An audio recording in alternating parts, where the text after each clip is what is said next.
K98Talk is expanding its lineup for 2015. This means we are expanding our advertising base. Whether you're a startup trying to push through to the next level or an established business trying to supplement your advertising budget, web-based advertising is a solid investment.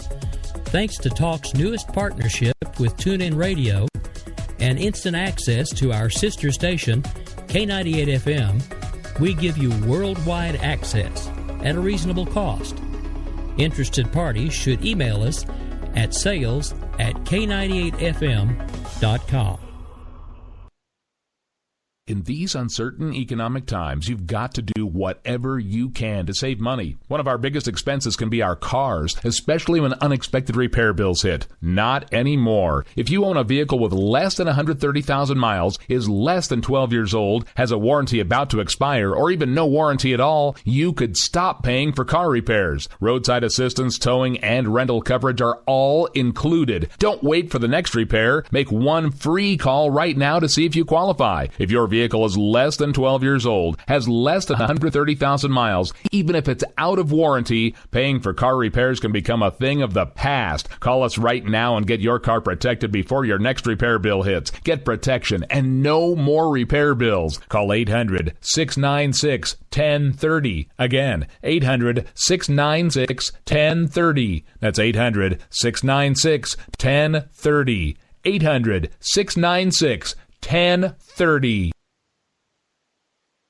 Joe had huge problems with the IRS. I knew it was coming. I hadn't filed taxes since 1990. All the IRS letters coming in added up to a nightmare. To get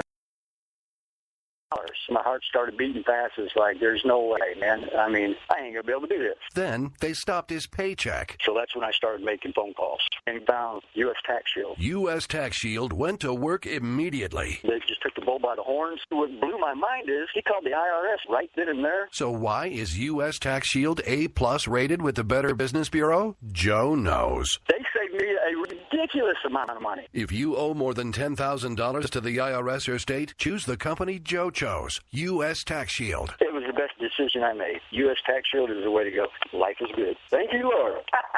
Call 800-471-3287. U.S. Tax Shield. Boo-rah. Yes. 800-471-3287. 800-471-3287. Game on, where progressives fear us and rhinos tremble. Welcome to the political jungle. I'm JD. This is Stacey. No one is safe. No one is spared. Lock up the children. And the old folk. Welcome to the world of liberservative conservatarians.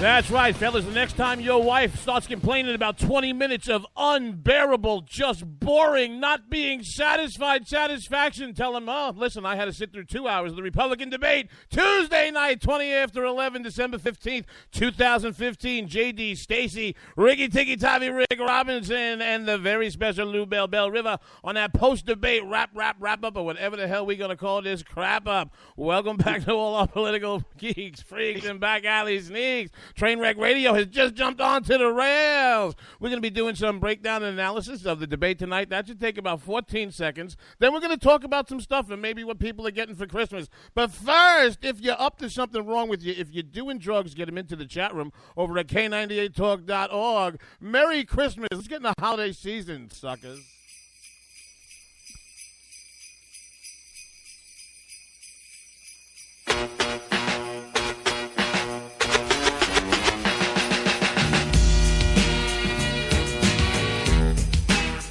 Over under how many Run DMC albums Slick owns? What do you think, guys? Slick owns a Run DMC album, I'll eat my shoe. -1. Like, no, Slick is like... Lottie Dottie, we like the party. All right, welcome, Stacey. Good evening, darling. Welcome, Lou Bell River, who's got me the new show. She is our Thursday night leading here in that K98 Talk. That is Bell River, for whom the bell tolls on that K98 Talk. She's here that Thursday night at 8 p.m. Eastern Standard Time here on the station. Welcome, guys. Talk amongst yourselves for a second. Talk amongst ourselves. All right. Hey, Lou, how you doing? I'm great. Do you know what today is? It's Stacey Day. No, it's National Cupcake Day. It is National. Thank you. It is National Cupcake. Thank you, world. It is National Cupcake Day. Shut the fuck up. Oh, can I say that? Oh, no. Thanks, Lou. Thanks, Lou. That was one. Giggity, let's have sex. Oh my God. Okay, terrific. You know what? And I advertised this show with the hashtag CNN debate. So could you imagine somebody going, hey, I'm going to listen to some smart post-debate analysis. You know, it's the new media is where it's at. All these mainstream guys don't know what's going on. And then you guys got us animals coming out of the jungle like.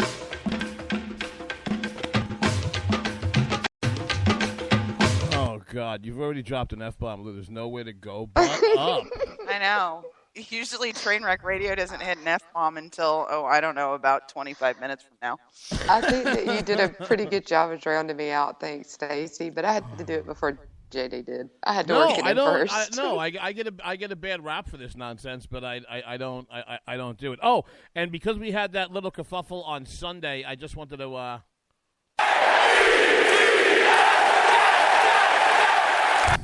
30-8.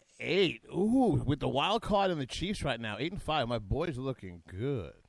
Do you know what my favorite thing about Christmas being close is? What's that?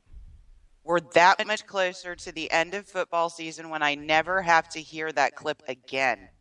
Okay, terrific. Mm-hmm. I'll agree with you there, Stacey. I'm sorry, JD. I know you love your Jets, but I'm now playing that every. You're almost as annoying as a Patriots fan now. I am. Well, for those of you who are not familiar with Miss Bell River, the Lou Bell, she does For Whom the Bell Tolls here in K98 Talk that Thursday night before us at 8 p.m. Her and Dr. A. If you don't know Dr. A, don't get to know him. He's a little weird, but listen to his show. They follow us. I kid, Doc. I kid. They he follow likes to kid you too, so don't apologize. They follow Stacey and I noons now, right, with office hours on we do, on Sundays, yeah. correct? And what is your WNJC schedule? You up on that 1360 now too, right, baby? Tuesday drive time, 5 p.m.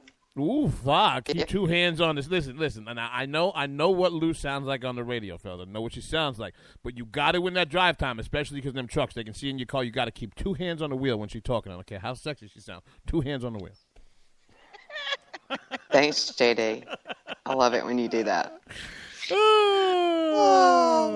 Anyway. Okay, so there was a debate tonight. I know, and Hillary Clinton is now president. So let's all go home. Good night, folks. No kidding. No. I think our good friend, Michael made a good point. We're actually wait a second. Before we get fired, the reason that I was giving Lou Bell the promo, because this is our night, and people listen to us. I want new people to listen to her. Before we both are standing on a corner with a cup and pencils in our hand, there's a very nice gentleman who happens to be on the panel with us. He does some shows and he owns the station. So before we prattle on, why don't we plug ourselves some Rick, baby? Okay. Really? That's all right.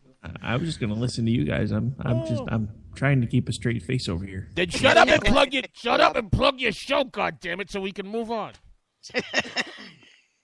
Oh, so you won't drop the F-bomb, but you'll drop that one. All right.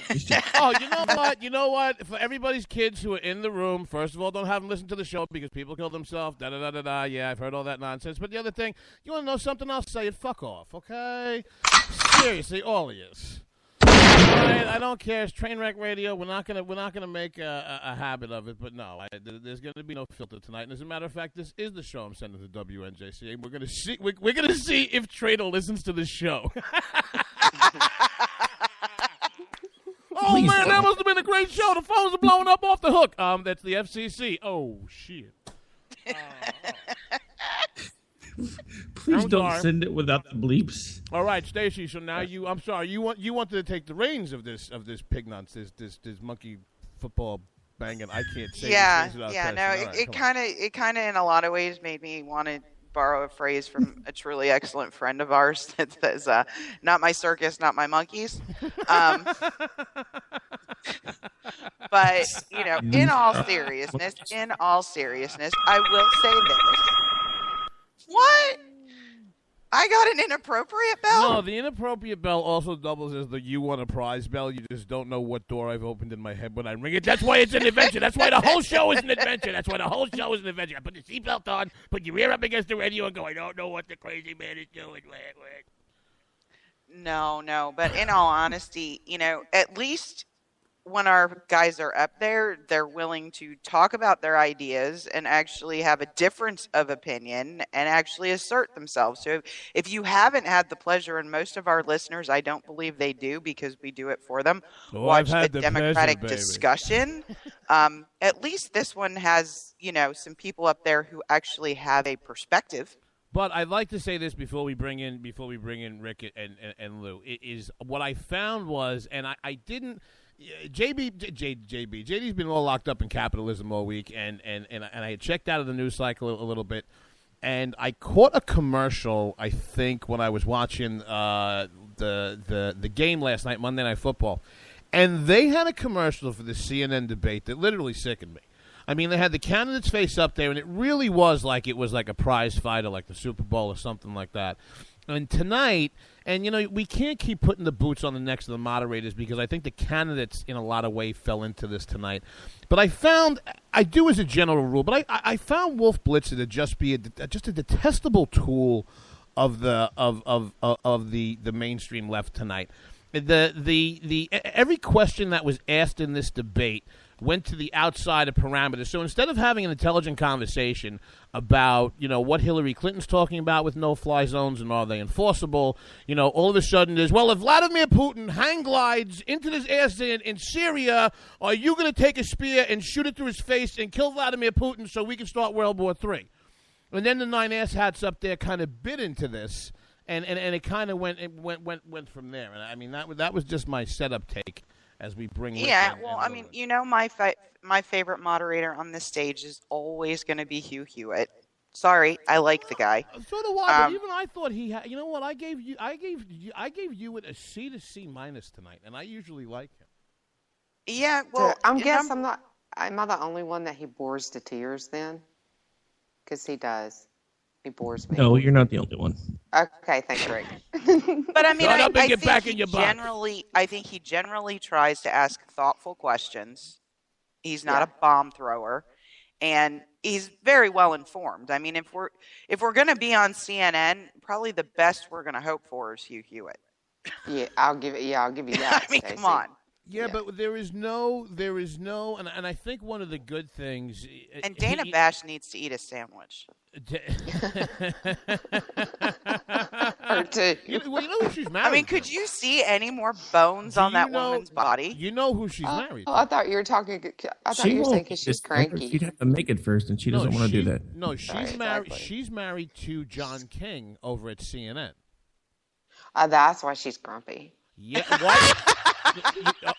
I'm going to tell you something. Did you hear? It's amazing because not a lot of people before they got married knew this, but Rick's been doing this radio thing a lot longer than people realize. They've been married about 7 or 8 years, but this was actual audio of John King taking his vows with Dana Bash. Oh, great. 3 simple words. I am gay. Okay, so maybe that's why she looks like she ain't been eating on nothing, baby. The woman's serious. I'm even going beyond sandwich for her. She needs a cheeseburger. You ever seen a grown man naked? Again, I just go back to her being grumpy, and all of that explains it. Can we all agree that Wolf Blitzer is a detestable, troll-like looking little douchebag? Mm-hmm. I would agree with that. Yeah. Yeah. He's a pain. Wolf is a pain in the butt. He thinks a little highly of himself, I think. Well, Sorry, he's always talking like it's the Blitzkrieg. Like everybody's underground huddled up in the subway station waiting for the Nazis to bomb. I've never seen him smile once in his life. I don't think he's much taller than Dana Bash. He's got that little testicle tickler mustache, and he's just creepy. What did you Oh, never mind. Nothing. Don't repeat it. No, don't.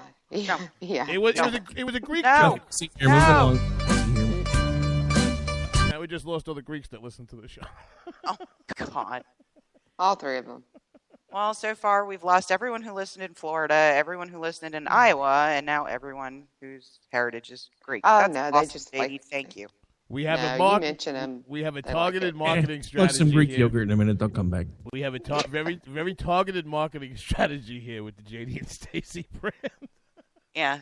The market of people JD ceases to offend gets smaller and smaller and smaller. Oh, Jesus God! All right, so, but this is the That's point, why I'm the nice one. the point that And I that's was not saying a lot. well, the point that I was making about the Lilliputian and the furry little Ewok, miserable wizard-looking douchebag Wolf Blitzer. Tonight it wasn't just the moderators, because the candidates I felt fell into this, because to my mind, if you were scoring this by points, I was impressed with Ted Cruz until he had a very weird moment where he just started talking like he had gone deaf and had no idea what was going on. Outside of that one moment where he just wouldn't be quiet, I thought he had a good night, but I thought that Chris Christie played the clown show intramural part of it the best, because as these idiots were picking back and forth about who voted for what when and, why Jeb Bush isn't the angriest man in the room, I thought Christie sounded very strong tonight and reasoned. Like, when you have Chris Christie sounding like the reasoned voice on the stage, I thought everything else around it was falling apart. Well, Yeah, I see, mean, Chris Christie definitely didn't sound as peevish as he normally does. Oh, good word. And, I was most impressed that John Kasich kept himself from being all yelly. I think what his daughter told him probably had an impact. Oh, what did he say, that little freak show? What the, he's in the I'll tell you what he said that I couldn't believe, and it's not that I don't know what he meant, but the words actually came out of his mouth. Encryption is a problem. That's what it was. That number one says that you don't know crap about IT, and number two, that you're not even thinking about what's coming out of your mouth. Crap about IT. Crap about IT. Crap about IT. In two single 15-second sound bites, Donald Trump went from Close the internet. He would be coming from one of the heads of the Chinese Politburo to somebody who has some secret lever inside a Silicon Valley thing to just close off the bad parts, with the Durkas. I mean, Because that's how the internet works. Well, you know what the funny thing is? I had. They just make Carly look good. Thank you, Lou. Because I had a note here that early on, before these idiots, who's ever advising Fiorina, I thought was very smart in the way that they set her up for the chess match tonight. Because very early on in her answers, every one of her answers seemed to tie back to her experience with technology in the tech industry, not having it look at yesterday, but how she understands this 21st century stuff. And when the door got opened by Trump, I would be very good. I would be very okay with shutting down the internet. Oh, wait a minute. People look pissed off. I will not stop the porn, okay? I will let you watch porn and cat memes, and then I will shut down. No, the ISIS internet. I mean, Jesus Christ. Oh, and then, no. Keep the law, kiddies. Please oh, keep my the law, God. kiddies. And then poor Ben Carson when the internet came up. Dude.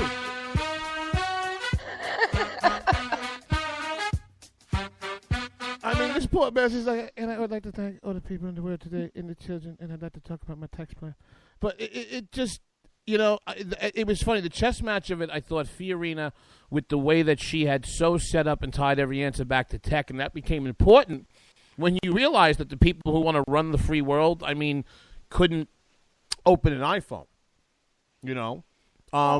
Rand Paul, I think, is also the new secret stunning Democratic thing for me. Party. We all know what the Drudge poll's going to say, so we won't even go there. No, it's going to be huge. I can't. It's huge. Huge. Did you see Ted Cruz's huge tweet before the debate? That was epic. In every online poll, I did. win. Let me tell you something about online. This is what people do online. This is what they do. Many smart people with lots of money have told me people watch porn online, and then they go and they vote for Donald. And then they come back, and then they watch some porn, and then they vote for me. And then they watch some porn, and then they vote for me. And that's. I actually got a message from a JD, friend. I don't know if it's because you actually already you already have the New Yorker accent, but that was not a bad Trump, sir. Of course he can do a Trump. He's from New York. He's been listening to his blowhardness forever. He's not hard to do. Drink a fifth of scotch, put a couple $100 bills in your pocket, put on a tie, sit down, you got it down. So here's the funniest thing. During the whole IT thing and closing down the internet, I got a note from a friend that's pretty savvy in IT that said, Carson, I like rainbows. I once saw a clown dance.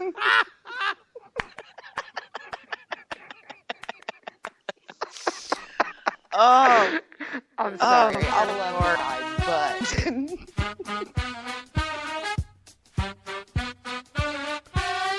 And I would like to thank. I have to say this, though. I have to say this.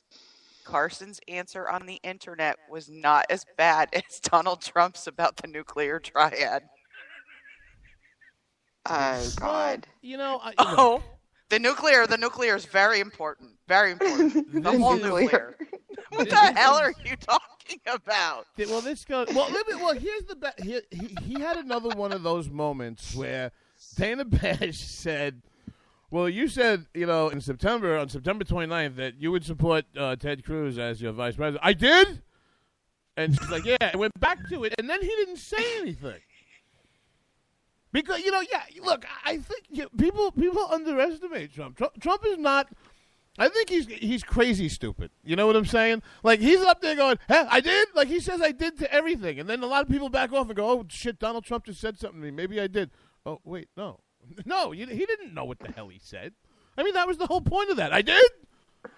I mean, he was waiting for her Ted to tell Cruz him. wasn't qualified to handle nuclear weapons, but then you said he could be your VP. Which is it, Donald? I thought Ted Cruz. I think really? So what? I think from the Michael Sambello maniac tweet on, I think that Ted Cruz has played this perfectly. I think tonight, the whole take in my mind, and I could be wrong, and again, national polls, what do they mean at a time like this? You know what? I don't like you. Sorry, it's Ron's fault. What a national poll. But I always thought at the end of the day that it would be Trump's personality that flamed him out. And I think that tonight what you saw by some reaction in the debate hall is that the plainness that Trump speaks to, ban all Muslims. Trump says things out loud that people have in their head. And I think that's why they like him, because they think that a lot of other people equivocate. But I also think we joke about, your average person being stupid or this, that, and the other thing. But I think your average American is actually an open-hearted, good person at the end of the day. And I think tonight you started to see the dichotomy of Trump, where he was charming in certain ways, but he's starting to get a little bitchy. And I think that some of that didn't play well. Like when he started talking about, well, I'm at 41% in the polls and you're 3%. And listen, anybody that has to start a conversation, I'm a this and you're a that, Again, JD, you're a New Yorker. Are you not used to this from Trump? I mean, all of this. Well, no, I'll tell you why. No, and I'll tell you why. I'll tell you why I wasn't used to it, because I thought. And this is what I mean about as the campaign goes on, he's never been through a run like this. Even tonight he said, I've only been a politician for 6 months. You run for president, it's a year and a half. And he still hasn't really been a politician. Right. Anyway. And it's been a year and a half proposition. It starts to wear on you. But you had to interrupt me, didn't you? What the hell was I? What I was going to say, for the first time tonight, why, not that I was used to it, is tonight I thought I saw him make some moves that weren't smart. And I think Donald Trump has been politically brilliant. He hasn't had to spend much money. He's rocketed up to the top of the polls. And tonight I saw him do and say some things I didn't think was smart. Smacking around Jeb Bush is always going to play well to a Republican primary voter. But starting to scream that I'm 41% and you're 3%, nah. I think Rubio and Cruz fell into it with each other about bickering, about differing Senate points, and I'm at a point where I think that, for everything that people kid around about Trump being it, I think Rand Paul might be the plant from the Democratic side. I couldn't understand, because I'm going to tell you something. I think that I'll use a charitable word and say chutzpah. I think it takes absolute balls. I think it takes absolute testicular fortitude to run a feckless campaign like he has, to be polling the way that he has, and then to take a primetime stage tonight and take cheap shots at the other candidates up there. You know what? If you're running second, third, fourth, buddy, yeah, take a shot at this, that, or the other thing. I just thought, to me, I find it distasteful, it probably was a bridge too far. Yeah, well, yeah, because JD doesn't find a lot totally distasteful. I thought his lob at Christie was pretty weak. I think some of the other criticisms he was making, though, weren't necessarily, I don't think they were necessarily a bridge too far. I mean, if you take a look, one thing you have to say about him is that he is consistent. His position on the metadata program has always been the same. And he tends to support it very, very well when he talks about it publicly. I don't like at all the idea of putting that, that's where Rubio, really starts to lose me, and Christie really starts to lose me. There's processes and ways that you can go about getting that information, and you never stopped anything when you had it. So really, let's be a little realistic. But, I mean, I'm not going to go so far as to say Rand Paul is a Democratic plant. He said no refugees. He's talking about a lot of the security things as well. He's talking about securing the border. No, he doesn't want to take out dictators, but I kind of liked what Ben Carson said. At the end of the day, the Middle East has been fighting and duking it out for, 1,000 years. Why do we think we're going to come in there and fix it? I don't know, but I'm going to have to call in to see if we can't fix Lou. Hold on 1 second. All right. Hey, Rick. I'm still here. But I mean, I actually thought that was a great comment, by Dr. Carson when he said, look, this place has been a mess for 1,000 years, when they were talking about, putting democracies in where you'd previously had dictators, etc. Have we ever done that successfully? No. Go ahead, Rick. I don't know. Was JD trying to say something, or no? was Go he ahead, Rick. Go ahead, Rick. I know what. Can I just say my overall take on this is, and Slick kind of pointed this out. I think a lot of Paul's cheap shots were, one, I think somebody's telling him that's how to score points. The other issue that we have is we have too many people that are on that stage right now that are still at 1%, 2%, and 3%. So they're all aiming and trying to get as many knockout shots as they can in during that 2-hour window. Just pretty bluntly, it's time to start willowing down the field, because if you're not at least 5 to 7% by now, you don't deserve to be on any stage. I don't care what your name is. I don't disagree with that. But at the same time, I'm sitting there and kind of, going to myself, if we were to do that at this point, how scary would the field look? I mean, at the end of the day, I'd love to have a 3 to 4 candidate field at this point, but I'm not sure I'm in love with the way that would poll. But you have to, it's Trump was right to a certain extent that, the news, the media outlets right now are trying to use these to be ratings driven, because, the Democrats have hidden their debates. Theirs is the Saturday they're awful. Before, they're just awful. The Saturday before Christmas, and whether it matters or not, she's going to end up being the nominee. But I don't understand at this point the second tier debate. I don't understand that. I think that let them run, and if they're campaigning well enough, they'll if they can get their message. If they haven't gotten their message out up to this point, then pull them up to the main stage, because I think there's 4 of them. There's only 4 of them. Why are they there? Lou, you want to tell? Okay, George Pataki, this bald-headed scumbag. Okay, the former governor of my state has me blocked on Twitter. Blocked on Twitter. In one tweet. In one tweet. Wait, you only tweeted him one time and he blocked you? Does he know you? It wasn't even anything bad. It wasn't even anything bad. And for me, it definitely wasn't bad. But I had 2 thoughts, because it happened so immediately. I'm like, there's so little traffic on his social media account that whatever, for all I know, he was sitting in the back of the bus.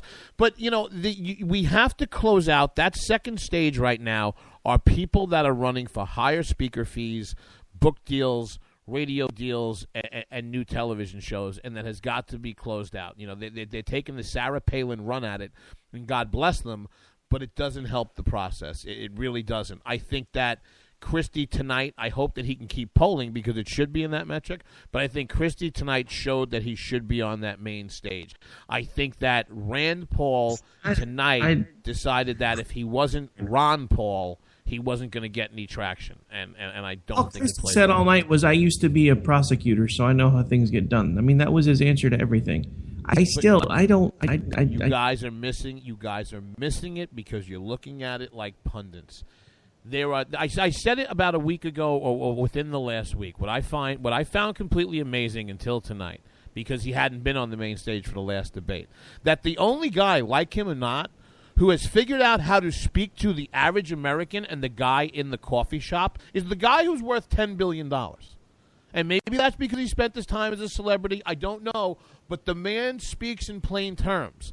That's why when he started out of the box, I said, you want to know what? He's good to light a fire under the party because he says things that people are thinking in as many words in their head. Okay? What the other candidates spent tonight doing, instead of picking up and tapping into that passion, was pissing all over each other and looking like Mitch McConnell or John Boehner in some kind of inside mock Senate debate. And I don't think to that end that it was healthy. I don't. And I think that going back to Christie is somebody else. I hear what you're saying about I'm a prosecutor, and then if you look at it, is he technically more qualified to be this than anybody else? That's not what people are hearing.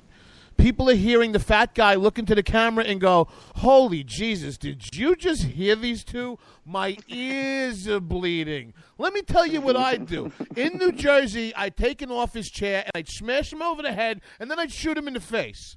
Oh, I got 40 seconds left? Go Giants.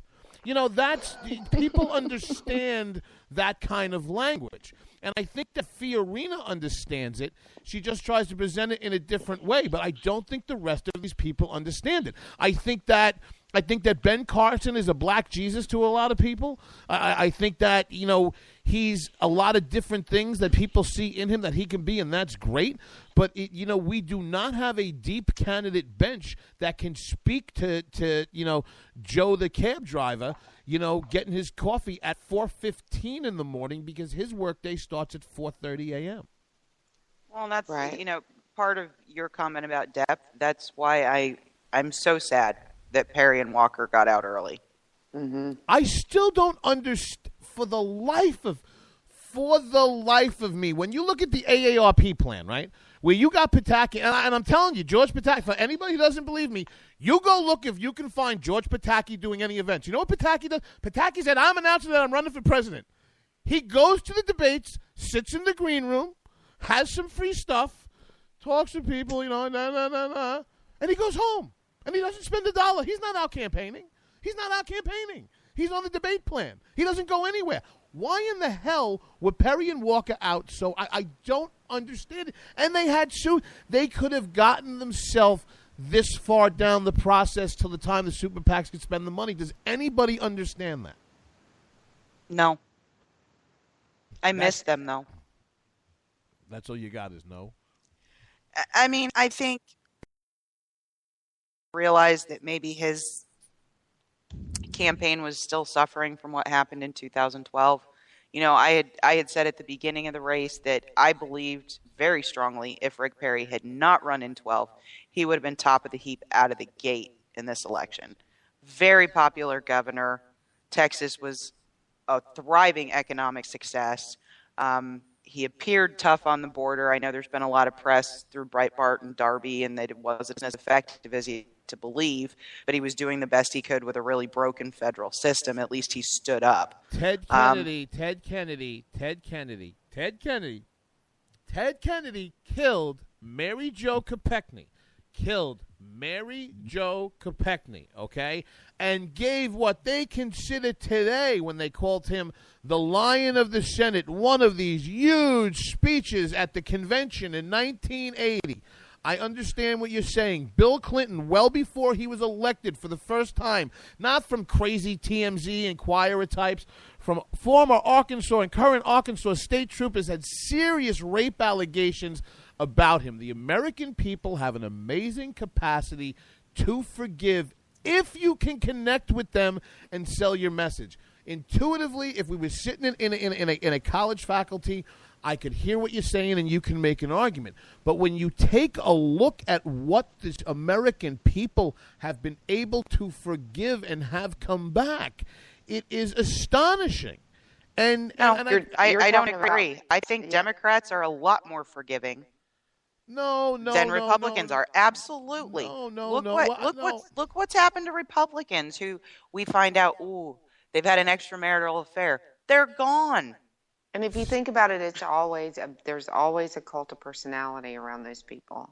Correct. Something about their ideology, it just feeds on that. No, I don't think so, because then we're not being intellectually honest, because we have the same cult of personality around Ronald Reagan on the right. And my whole point is all the damn time. First of all, everybody go out and read Lou Cannon's 2-volume biography and understand who Ronald Reagan is. Ronald Reagan was not the man between 80 and 88 that you have in your head. It was a lot more complicated, and yet it was a lot more simple. So when everybody looks for this next Reagan, you just need to – you know who can actually speak to people, on that level? He just hasn't been able to do it nationally. He did it in Iowa in the last cycle, is Rick Santorum. And I think he's got a little too loving him to Jeebus there, baby. That scares some people. But he's another one that can talk to you like you're a normal individual. There isn't anybody on the left that can do that. To Lou's point, it's all cult of personality. But on the right, you need that connectability, because to be completely honest, your average, or maybe even not your average, Republican primary voter doesn't believe anybody anymore. They don't believe what anybody has to say. And that's why everybody's top candidate has such soft support numbers with a second underneath, because they're ready to be disappointed and have to believe in somebody again. That personality that is bigger than life has not emerged. That movement conservative has not come up. The question is, who is it? Because Ronald Reagan was pissed all over when as an upstart, when he came in to disrupt, when he tried in 76 and 1980. And now all the conservatives want to do is put his face on Mount Rushmore. Well, I mean, if you take a look at it, number one, I think several candidates fail when they try to position themselves as Reagan on any number of fronts. Because there isn't going to be another Ronald Reagan. But if you start looking at, what Ronald Reagan did and did well, right? You start seeing someone who did look the American people directly in the eye. So if you look at the people across the stage, who's looking dead into the camera and talking to the people on the other side of it? You have Chris Christie. Okay, you have Ted Cruz for the most part, and you have Carly Fiorina. Everybody else is addressing the journalists like they're the ones that matter. And you know why? I'm sorry, Lou. Go ahead. No, I was just agreeing. No, but I'm saying, and yes. The reason for that is this goes back to what Eric Erickson has been writing about now for close to a decade. It is this corrupt cartel of incompetent consultant class in the Republican Party at the national level for presidential campaigns. It is almost criminal. These guys just cash checks and walk away, and it's absolutely disgusting. And I honestly believe that the next Republican to win at the presidential level is going to have some kind of maverick campaign manager or maverick political advisor, or somebody that nobody's ever heard of. I mean, not so much David Axelrod. Why I believe the death of Scott Walker's campaign was dumping Liz Mayer. You want to know something? That's a good point. But again, when you go back to the capacity, especially in a cycle that goes on for this long, where a month is a lifetime, those two men had enough support, regardless of what their problems were and their missteps were out of the gate. Those two men had enough support to get here. After the story of 16 is written, I just would like to know exactly what it was, because I'm not just buying that, they jumped into this and I'm out. I don't know whether it was the families that came at him or what it was, but I don't understand. I've seen some writing on Walker where he really felt he peaked too early. That coming out the gate in Iowa, and he got so much scrutiny before he really had time to prepare that he didn't think he was going to recover. And there may be some validity to that. I'm not sure everything with Perry happened so shortly after, he and Trump went at each other publicly, that I'm just not sure that he didn't say, well, that bloodbath kind of did me in. But at the same time, looking at Walker's organization initially, when he had Liz Mayer on board, she is a kind of maverick, unconventional individual, and I think she would have brought something to that campaign, having peaked so early, that might have been a little bit more unique and been able to help him position himself a little better. Clearly, he's a plain-speaking individual. He's been speaking to the people in Wisconsin and has won 3 elections, including a bloodbath of a recall election. I mean, he's not weak by any stretch of the mark.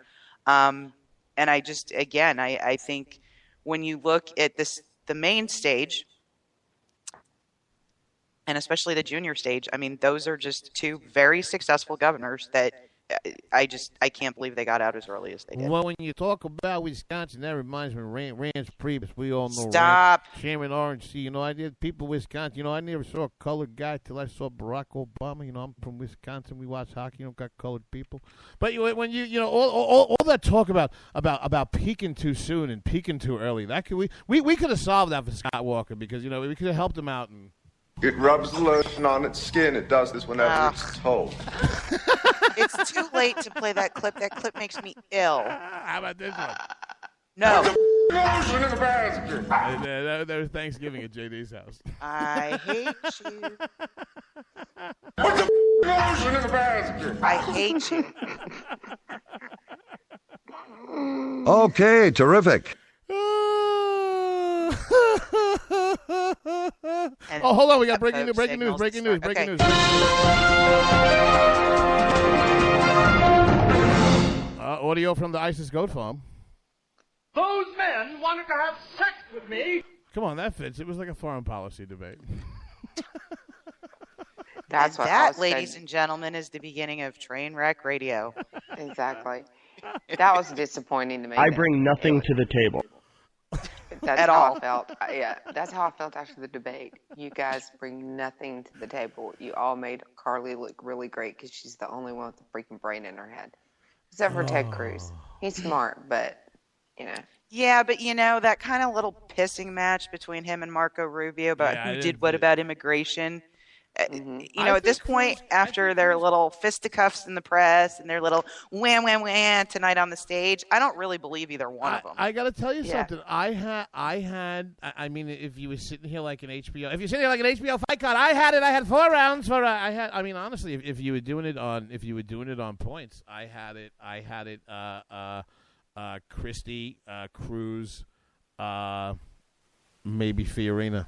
In the third, because I think that she continues to be able to get her message out, and I felt that I thought Cruz was strong except for his one Admiral Stockdale moment tonight when he was just like, they're like, okay, and we're gonna take a break. Oh, I haven't done it. Let me the refugees and we're gonna climb. I'm like, what are you talking about? I mean, he just went all like, I hate this place. Nothing works here. The medications don't work. I've been here for 7 years. Like, was I the only person who thought that was kind of like a half a lunatic op? Like, did anybody else go? No, he did have a half a lunatic moment. Oh, yeah, God. it was. And by the end of the debate, Well, you know what? They in Las Vegas, that's that cocaine, baby. Yeah, I felt like I'd been there for 7 years. Can I say I'm surprised by something? Because hasn't Trump made a lot of his money out of casinos? Why was the crowd so negative for him in Vegas? Oh, that was my point. Oh my God, he had a point. heckler. No, that was my point. Before you go into the heckler, before you go into the heckler.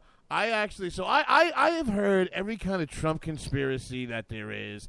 He's a Clinton plant. He's a this. He's a that. He's a this. Right. So I'm listening to the debate tonight, and I hear Great Wall, Great Wall, Great Wall, Great Wall. You know why Trump is running for president? Trump is not running the president to be president because when this is all over and he's not the nominee, he's going to this is how brilliant he is. The PT. I figured this out tonight watching this debate. He is the P.T. Barnum of the 21st century. Because after all this nonsense and the way he came out about immigration, when it's all over and he's not the nominee, he's going to open in Vegas a casino called the Great Wall. But here's the point. It's going to have to be operated in Las Vegas. So you know what he's going to need? He's going to need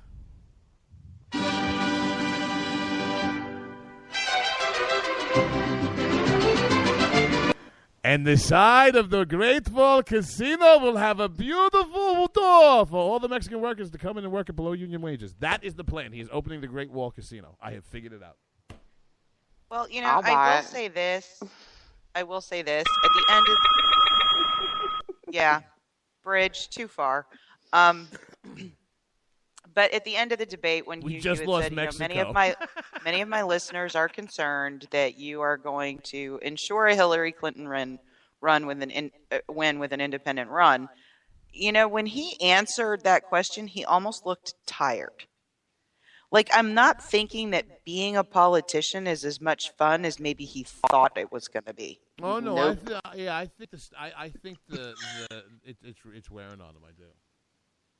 Well, and I think Jeb Bush actually made a really good point. Like, you think you're being treated unfairly now? Have you seen what happens to Republican presidents? Stay out the bushes. I understand that, but you got a guy who's like writing cease and desist orders. Don't run that ad. Are you serious? Jeb Bush again is the unhappy warrior because he says things and then he clenches his face like this smarmy 13-year-old. He looks like his mom. See, I'm right. And he's just sitting there, and he's shaking his head, and his face is getting tighter and tighter, and he's just getting more pissed off and more pissed off that America hasn't figured out how great that he is. And here's the other thing, and you want to know something? Let me go back to your average Republican primary voter who was a two-term president who got elected in the middle of a very unpopular war, who the left loved to lambaste and ba-ba-ba-ba-ba and ba-ba-ba-ba-ba. It was George W. Bush. And say what you will about the man, but he spoke to the average American person. I saw right before the Army-Navy game one of the most amazing pictures. I had forgotten that it was out there.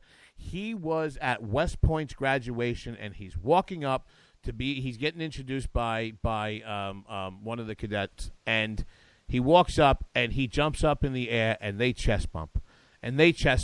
I challenge anybody in the audience listening to the show, Republican, Democrat, right, left, or center, you know what? I'll give you until right after the new year. You go find me a picture of Barack Hussein Obama bumping and jumping up and chest bumping with any member of the military or cadet in an academy. Bumps. And you want to know something else? Can't. Exactly. You want to know something else? You won't. Right? It's not there because he's a pussy. Oh, I'm sorry. Did I say that out? You're going to have to be on a 2-week suspend now, Rick. We're suspending the boss. JD, I'm going to tell you what you're right about right there. And I want to call this debate the butthurt McWawa debate. Because The butthurt McWawa? Yeah, I stole that from a Twitter account. But everybody on the stage, except for a couple of people, acted the whole time like they were butthurt McWawas. Well, you know what I loved about Kasich? Nothing? Well, nothing except every time he talks, he does jazz hands. Did you notice? Yes, he's been doing that for a while. He does jazz hands because he wants everybody to be comfortable. No microaggressions, just jazz hands. God. Oh my God! I'm like, put your hands down. Oh man. Well, yeah, he needs some media training. You know, we were talking about. You know what they say about those jazz hands? No. I know there's an emoji for that. Is there really? Yeah. Oh, that's horrible. But you know what there's going to be in 2016? Potato emoji. Potato emoji. Oh my God. Hey, where are the white women at? I hate this place. Nothing works here. The medications don't work. I've been here for 7 years. Oh, You're so, insane. okay. I have a question. Go. If you had to put money on the table and take odds, who are the next two people that drop out? Oh, usually when I put money on the table, that's what happens. I'm sorry. No, that's when you put money in a G-string. Shut up. Who's going to drop out, or who do we want to drop out? No, who's gonna? There's no incentive for anybody to right now. There really isn't. I mean, unless they decide there really is no incentive. If you've gotten this far in the process and you still have a Pataki, you still have a Lindsey Graham, there's no incentive for anybody to get out. You heard it tonight on the stage. Regardless of where these people are polling, there is not one of them up there that is not firmly convinced that not only should they be, but they can be the next president of the United States. And I think that gives some of them political myopathy. But I just don't think. And then when you get into the silly season of this billionaire is going to decide that this 4% candidate is worth putting the money into the super PACs, and I'm not bemoaning the super PAC structure. I'm not. I'm just saying you can put individual candidates on life support really right up and through the end of the nominating process. And I think that it is I think it's an RNC chairman's wet dream to keep talking about, even now the way the debates are scheduled now, they're scheduled this way because of the way that they were in 2012, and that Romney had to go so long in the primary process before he formally locked up the nomination, before the party could spend the money, that now the party is sitting there trying to control it and saying, every cycle it's going to be trying to figure out the impossible, because I don't think that you're going to be able to get to a quick process anymore, unless the American people have completely consolidated behind a candidate. Because if you continue to have any kind of split field where you have, 1, 2, 3 viable candidates, then there's enough PAC and billionaire money out there to keep them all in life support going all the way through. And I'm not even necessarily saying that that's a bad thing. But it ends this fantasy of thinking that, it's going to be over in April. Like, everybody buckle in for the same cycle that you saw in 2012.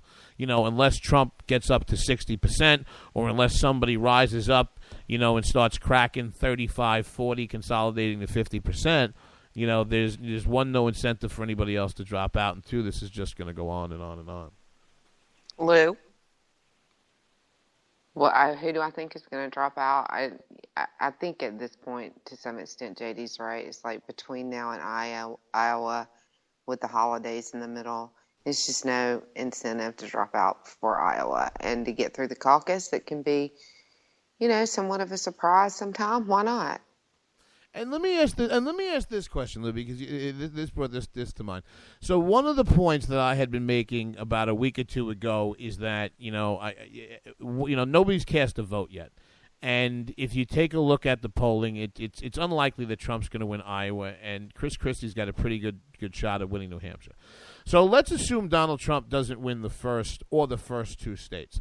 Regardless of who wins, it's probably not going to be the person that eventually gets the nomination, but it's going to change the news cycle. Isn't it also going to reinvigorate those who were at the bottom and maybe thinking about getting out, going, well, why could I get out? Look who just won Iowa, or look who just won New Hampshire, and, basically become a self-fulfilling prophecy of perpetuation. I would hope they're all a little more, I guess, astute than that. I mean, Iowa's unpredictable because their structure is completely different. Mm-hmm. Oh, those Yeah, caucuses exactly. are weird. Has anybody here ever lived in or participated in a caucus state? I mean, I understand the mechanics, but I've never gone through the process. No, but it's a little bit crazy to me because it is so different than the rest of the country, and I think it just really kind of skews the results, especially being first. Well, But and isn't, like, Texas they're not caucusing very different than good Iowa? at picking the eventual nominee. So Well, that's just Iowa. But isn't? But then even then, when you do have caucuses, like I think the two parties actually caucus different, and then I think Texas caucuses differently than Iowa. Anybody know if I'm right or wrong about this? yeah, I mean, the structure of how that takes place is determined by the state level party. Oh, it's like women's plumbing. I just don't understand it. It's a mystery. Yeah, no, don't try, don't.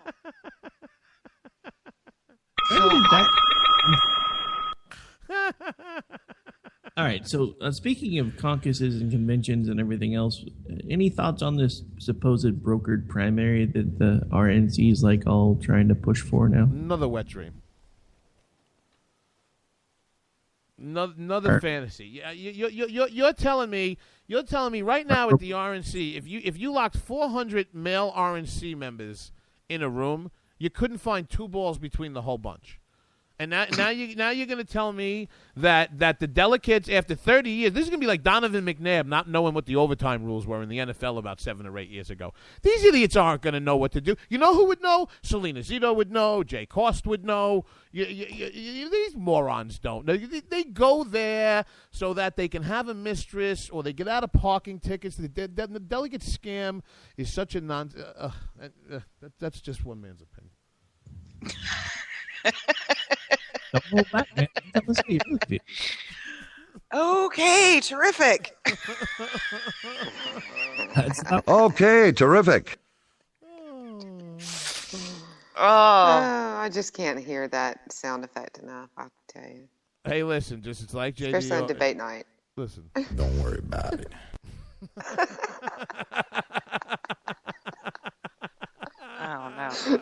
So Let's pick up to where everything all started, because it's going to be the same answer as everybody else. I don't.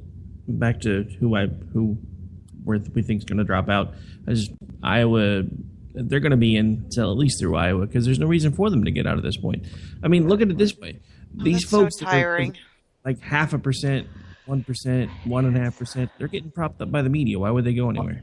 Okay, so my question is, how many more debates do we have to go through with this field between now and Iowa? That was number 4? No, that was 5. That was 5.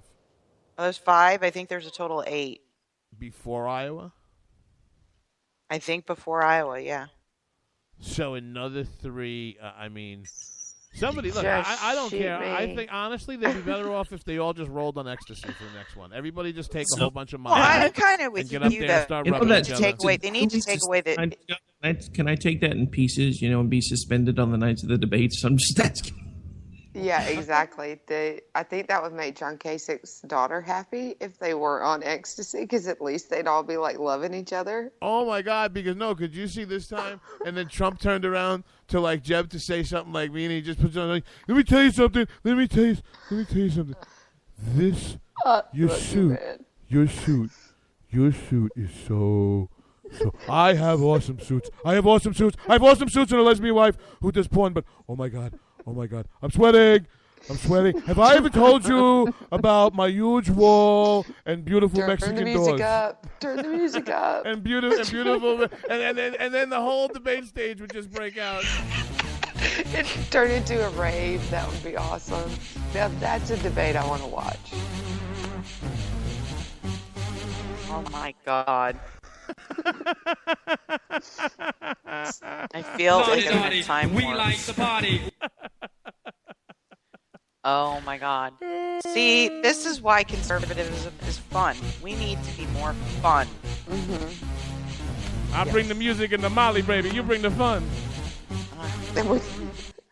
So, JD, after the last debate, you and Rick, of course, came up with some interesting ideas. So we're going to test Lou now. Oh, dear. So, Lou, dealing only with the main debate stage, for the people on the stage, should they not be the nominee. What do you see as their role in a future administration or in the private sector? So let's start with John Kasich. How'd you like to mow my lawn? Huh? You know, that's funny. I actually have that answer for somebody else, but they were on. Not so. Yeah, let's just go ahead and transfer that to Kasich, lawn care company. How'd you like to mow my lawn? Huh? Yeah, exactly. That was I had that answer for somebody in the happy hour debate, but we're not talking about them. So. Yeah, it's funny. JD, did you have a different idea? I didn't even listen to the question. What would John Kasich's other job be? Come on, JD, pay attention. Let's see. John Kasich's other job. Either in the administration or private industry.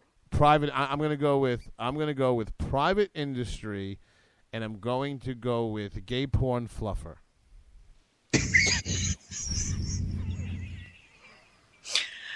Rick, can you top that? Terrific. I'm John Kasich, and I'm conservative, but they kicked me out of the race for president. And now I'm just going to sit here with my mouth open. So Jazz hands. Point of order: is this the job that he should have, or the job that I want him to have? Oh, listen, I don't. It's the latter, Rick. When John Kasich goes to work every day, I don't know why John Kasich is telling me how to be a conservative. Because you know what? When he's at work every day, I don't show up where he's working in the Greyhound men's room and tell him where to put the little paper bag on the floor so they can't see the little kid's feet in it when he's in there with the stall. And I just expect the same respect out of him. All right, moving on. What were you going to say, Rick? Crash test dummy. Okay. That's a good one. Short and to the point. I like that. Rick, why don't you start with Carly Fiorina? You didn't have any bus station pedophilia jokes. Good job. Well, you know, it's your show. I got to leave the quality stuff to you. Oh, God. Carly Fiorina. That was the happy hour debate. Stop. I know what guys want. I know what boys want. Yeah, but my job for him was going to be Boy Scout leader, so that works. I'm smart enough, and doggone it, people like me. All right, JD, get off the soundboard. I'm sorry. Yeah, no more bored. Rick. Okay, so back to Carly Fiorina. I don't know. At this point, I can't even concentrate. Somebody else needs to take a turn for a second. Vice president. If she's not the nominee, she should be the vice president. Sorry.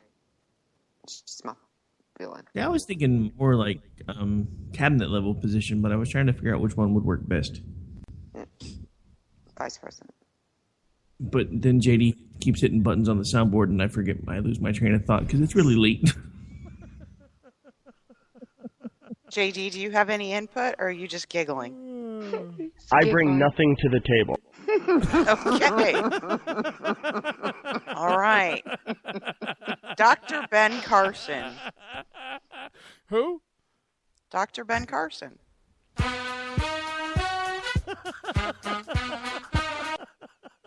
I'm going to break your arm the next time I see you. I'd like to thank all the people in the world today and the children. I'm going to hold him down for you, Stacey. Okay, good. Oh, You told me last time you couldn't help me fix him. I know people that would pay good money. But I can hold him down while you beat him. There you go.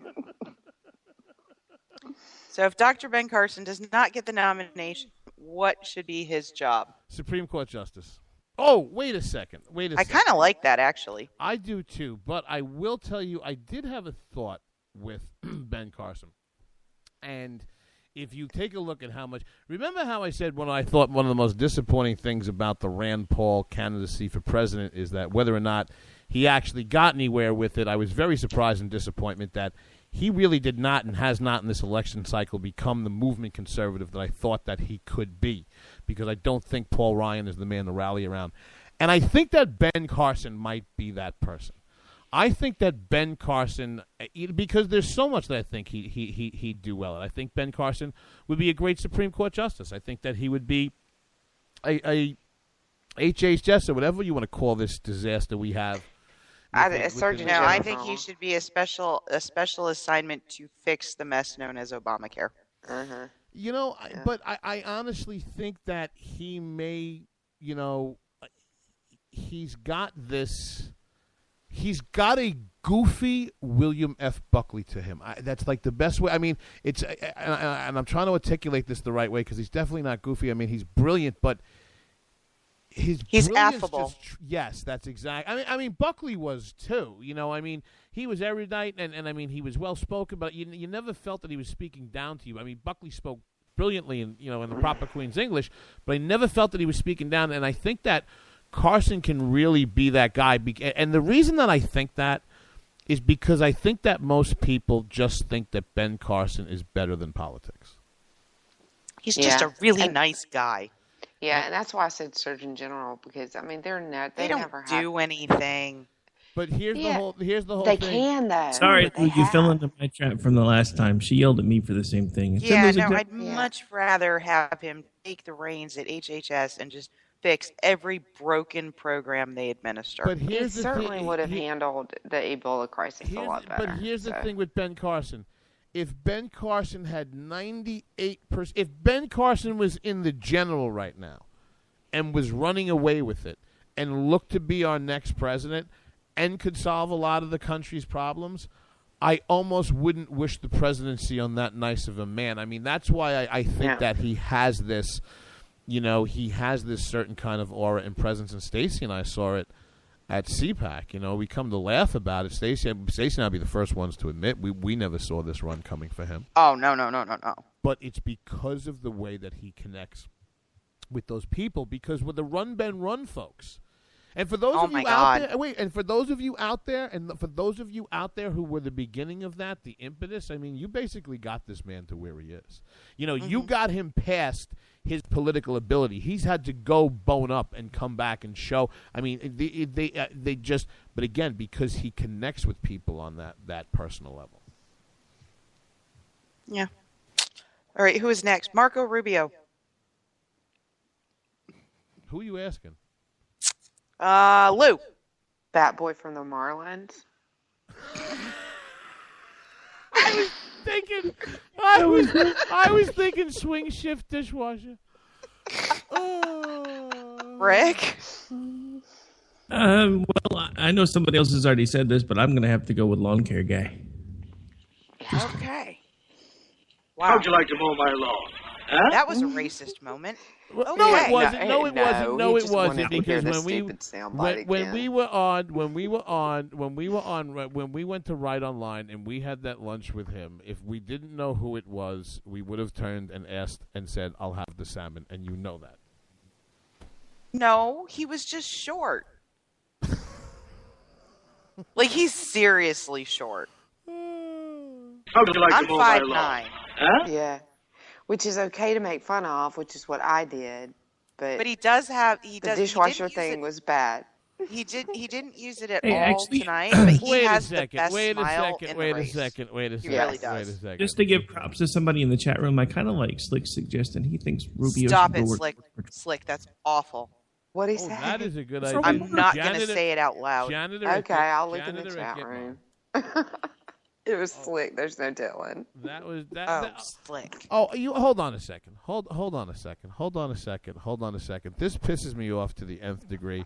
This goes back to what we were speaking about when everyone. You want to know something? No.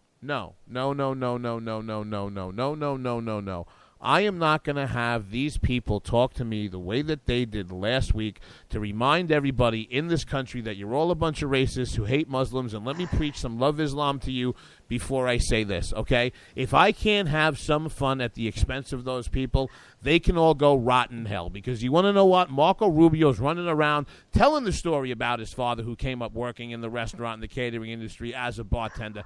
So please, don't throw it back into this racist picture of this, that, and the other thing. You want to know what? If I was starting to do silly, nonsensical things like this...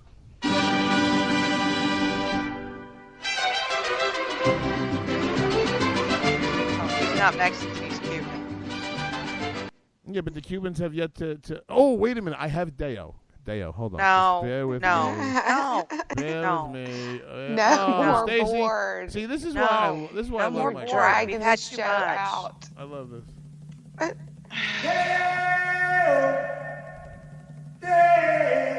You happy now? No. Donald Trump. Did I miss somebody? No, I got it. No. Yeah. No, I did. No. I can't remember now. Donald Trump. Who do you want to go first? Head of Border Patrol. I'm down with that. Absolutely. Rick? I don't know. He likes to build things. How about our head of road and bridges? I don't know. There you go. Yeah, right. thanks give for him a phoning it in. low-level Thanks for phoning it in, boss. Thanks for phoning it in. That's what you give us? Yeah. He likes to build things. You spent like 40 minutes of your show playing with a soundboard. You're talking about me phoning it in. I'm tired. It's late. Okay, Jeb Bush. Wait, Cheryl in the chat room. Best thing for Trump. Trump can be a pimp. Cheryl, you win a prize. Awesome.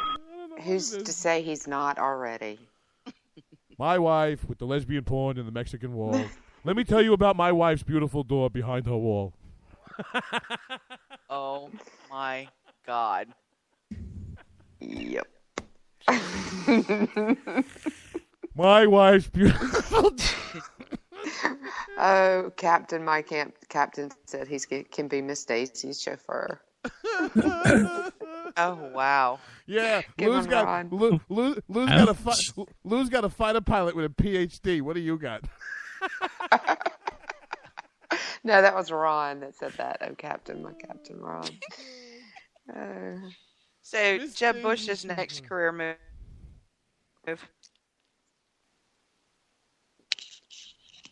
Lou? Oh, I'm sorry. I was cutting out. Jeb Bush's next career move is caretaker on the compound in Kenny Buntport. Ooh. That was good. JD, you like that one? All right. Yeah. I feel good Rick. about it then. I think he's actually going to become Pete Rose's spokesman to get back into baseball. Oh, good God. Don't get me started. Listen, if Pete Rose had shut up and not said anything for the last 30 years, he'd be back in baseball. Probably. Showing up drunk to every press conference you give is not a good... I'm sorry. Rick? See, it's late, so every answer that pops into my head is really wrong, but I'm just going to say it anyway. Bomb vest tester? Ooh. I liked JD's answer last time. It's still stupid. What was it? The guy who's well in the cold and flu commercial. Oh! That's right. No. He looks like the after in the before and after in a cold and flu commercial. That's what it was. Okay, I want to change my answer. Jeb Bush's job, if he doesn't win president, he should be the after picture in the before and after and for the cold and flu commercials. Yeah. They're all sad faces. I'm so sad. All right. Ted Cruz. Lou? Oh, I'm going to give the one that my husband would give for this one. Is he would star as Grandpa in the remake of The Monsters. He does look like Count. I told you, he is a Count Chocula looking motherfucker. Yeah, I'd vote for the man. I'd vote for the man for president, but he looks like Count Chocula. Mm-hmm. Yep. Dang, I wish I would have thought of that one. Sorry. See. Ted That's Cruz. okay. If he wasn't going to be POTUS, what would I have him do? Let's see. Oh, I'll tell you what. He could be a nice fucking preacher. wanted to hit your soundboard again. I did. Televangelist. Yeah. Rick. Actually, I'm going to be somewhat serious on this one. I think you would make a good vice president. I actually think he'd make a great attorney general. I think he'd make good. Seriously, good either one. Yeah, I think he'd make a good president too. I do, but I will tell you what. If politics doesn't work out, I think him and Frankenberry are gonna open themselves like a frozen yogurt shop or something, and they'll be just fine. Chris Christie. Rick. Dunkin' Donuts maker. AG or head of Homeland Security. Anything that doesn't require him to wear baseball pants. Is it late enough at night? Picture that lives in infamy. Is it in late my enough? brain? Is it I late? can't. Is it late enough? It is a sight I will never be able to unsee. And it's all Brian's fault. Is it late enough at night on the radio to say fupa and explain what that means? No. Okay, terrific. If you haven't seen the picture, Google Chris Christie baseball pants. And then you can send all of your hate mail to Lou. That would be great. I'm one of those people that once it's seen, it can never be unseen. No, it's not. As soon as she said anything but that picture popped into my head. For those of you who are playing along with the home version of Trainwreck Radio, there is a difference between a fupa and a male camel toe. So for those of you who are just going to... Oh, God. We just said don't, JD, and you did it anyway. Since what JD listens. What? Did I forget a candidate? The chat room's going to have to... Rand Paul. Jerry Curl salesman. I was trying to think of something to do with this. Let your soul glow. I don't know. After his wine easy sounded tonight, I'm going to have to go with Tampax spokesman. Ooh, I like that. Ooh. He could be a tampon string. Dang, Rick. That was harsh. I think, I don't know. Late night. I think you should just be a senator from Kentucky. No, after tonight, I don't. I think he should go away. I think he should sit in the corner and think about what he's done. I think he should be a community organizer. He basically is. I mean, the whole state of Kentucky is just basically a loosely organized. No, he can't be a community organizer because that would probably put him in the White House in 2020. Okay. Good one. And Ron comes up with Buster Brown shoe salesman. Yes. That was, you did it again. Oh, captaincy, that's why you're my captain, Ron. And I am merely the wimp. That's great, Buster Brown. That's awesome. My kid with the stupid hat and the thing and the dog and the little girls like the Pegasus, like with the Hasidics. Oh my God, that's great. Oh my God. Well. Christmas music? What? No, not Christmas music. Only if it's Beaker now. It is. This is Bing Crosby. Bing Crosby and the What's Up crew. No. We've got to start playing Obama Got Run Over by a Reindeer again. You want to know something there, Buttercup? That's not what you were calling me before the show. Baby, we weren't supposed to tell people that. That's called the safe word, baby. Hold on a second. No, that's called the JD didn't want to go on the radio word. Just don't call her Cupcake because that's my name. Yeah. If you called me Cupcake, I'd never speak to him again. Obama got run over by a reindeer walking from the White House Christmas Eve. That fest isn't festive enough for you? I love this. Well, as for me and Grandpa Biden, we believe he was smoking with the Tune Gang.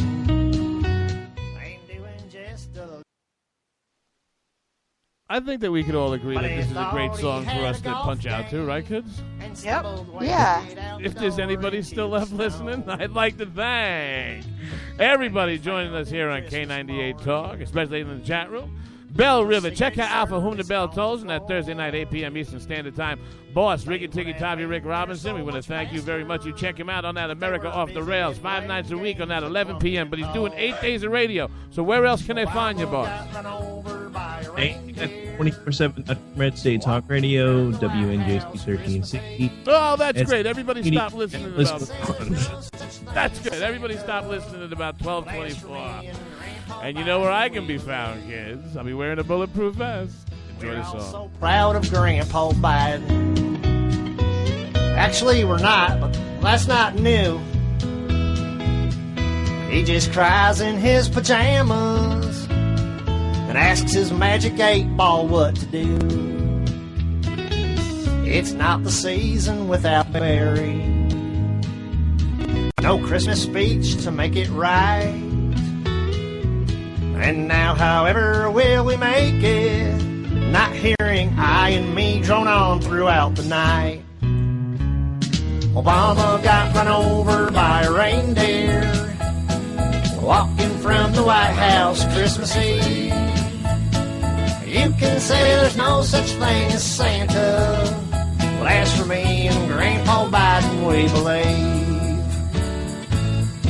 Now the country is in mourning, dressed in black from head to toe. All except, of course, the white folks, 'cause Reverend Al and Jesse Jackson told them no. White folks! Hoping change, it never happened. A worthless legacy of crap. Sing it, baby. We should have never had a POTUS who couldn't even find his ass without a map.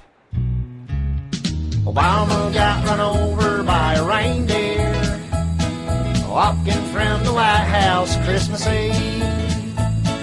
You can say there's no such thing as Santa.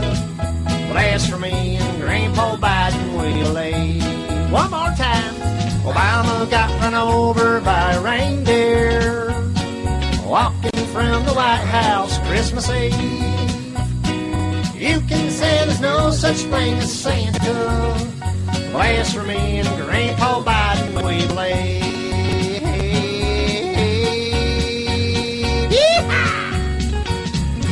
At least it wasn't me this time.